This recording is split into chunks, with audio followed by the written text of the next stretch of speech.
Қалай үйде отырып сонға бармай-ақ ешқандай флешкасыз ECP кілт ашуға болады? Осы видеода көрсетемін. Бірінші біз NC Layer деген программаны орнатуымыз керек. Осы арқылы біз EGOPқа кіреміз. Бұл болмаса біз кіре алмаймыз. Ол үшін осы жерде Windowsқа орнатамын мен. Егер сізде macOS болатын болса, онда macOS таңдайсыз. Егер Linux операционный системасы болса, осы Linuxты таңдайсыз. Программа жүктелгеннен кейін орнатуымыз керек үстін басу арқылы, және next басамыз. Егер орысша болатын болса, следующий деп тұрады. Басамыз осыны. Орнатылғанын күтеміз.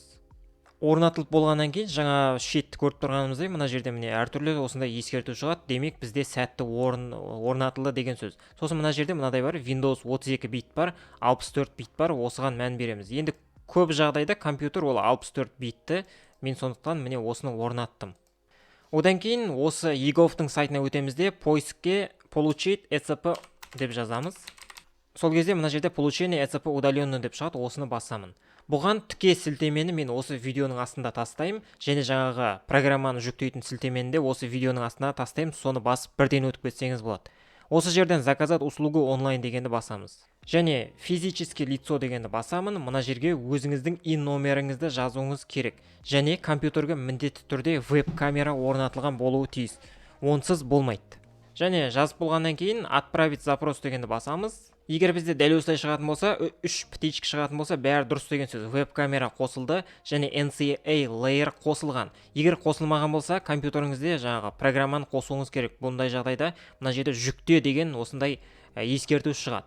Одан кейін удостоверение личности басамыз и перейти к получению ECP дегенді басамыз. Әрі қарай өту үшін. Мына жерге біз өзіміздің номерімізді жазамыз, әрі қарай осы базаға өту үшін.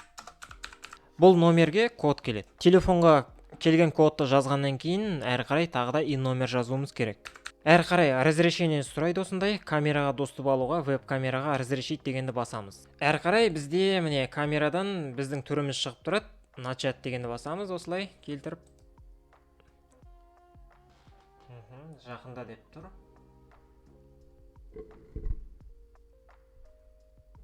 Егер бәрі сәтті болған жағдайда бізде міне дәл осындай кетуі керек. Осындай шығады. Егер қате дейтін болса, жаңағы әрекетті қайтадан істе дейді, соны қайтадан дұрыстап істеуіңізге тура келеді. Разрешить дегенді басамыз. Әрі қарай міне бізде осындай бет ашылады. Птичка қоямыз, мына жердің бәрін оқып шыққаннан кейін подтвердить. Бұл жерде бізге хранилище, выберите хранилище деп тұр. Яғни ключті, яғни EGOV ключті қайда сақтаймыз? Соны таңдауымыз керек. Мына жерде біраз варианттары бар. Соның ішінен персональный компьютер деген таңдаймыз. Яғни обычно сонға барған жағдайда бізге флешкаға бір ключті салып береді. Осы вариантты таңдайды. Яғни біз оны кез келген жерде сақтай аламыз. Флешка болу міндет емес. Қай жерде сақтағымыз келеді, компьютердің бір жерін таңдаймыз. Мен мысалға Documents деген таңдадым, және жаңадан папка ашам. Соның ішіне осы папканы таңдаймын, және открыть дегенді басам. Және подать заявку дегенді басуым керек.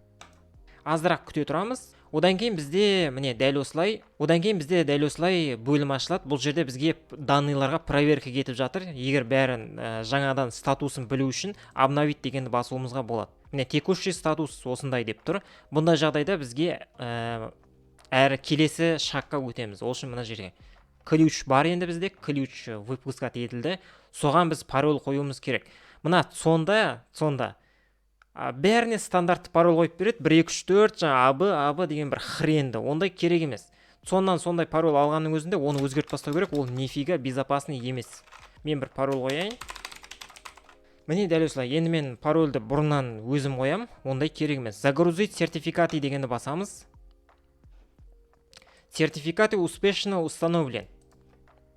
Міне біздің кілтіміз қолданысқа дайын. Енді әрі қарай біз не істейміз? EGOV-қа өтіп, біз бұл кілтті тестілеп көрейік. Ол үшін войти дегенді басамыз. ECP, выбрать сертификат. Және жаңа біз қай жерге сақтадық, сол жерге барамыз. Мысалға менде документ, соның ішінде EGOV ключ. Міне кілт тұр. Осының ішінен ауыз деп басталатын осында не бар? Кілт бар, соны таңдаймыз, открыть. Және жаңа біз жазған парольді жазуымыз керек. Подписать. егер пароль дұрыс емес болатын болса, дұрыс емес деп шығарады. Міне мына жерде мысалға менің аты жөнім толығымен шығып тұр, яғни бәрі нормальный деген сөз. Әрі қарай біз өзімізге қажет анықтама ма, бір жерге тіркелу керек па, ешқандай проблема жоқ, ала беруімізге болады.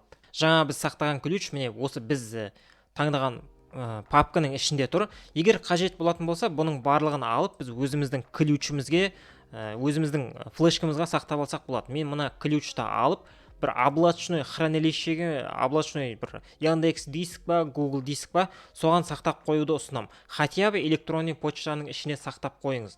Неге? Себебі мен мынадай оқиғаларды көргем, бір ключті ашады, одан кейін барып оны ұмытып кетеді, ол басқа қалаға кетіп қалады, и сол ключ үшін қайтадан мысалға ашу үшін ба, әйтеуір сондай бір оқиғалар болған.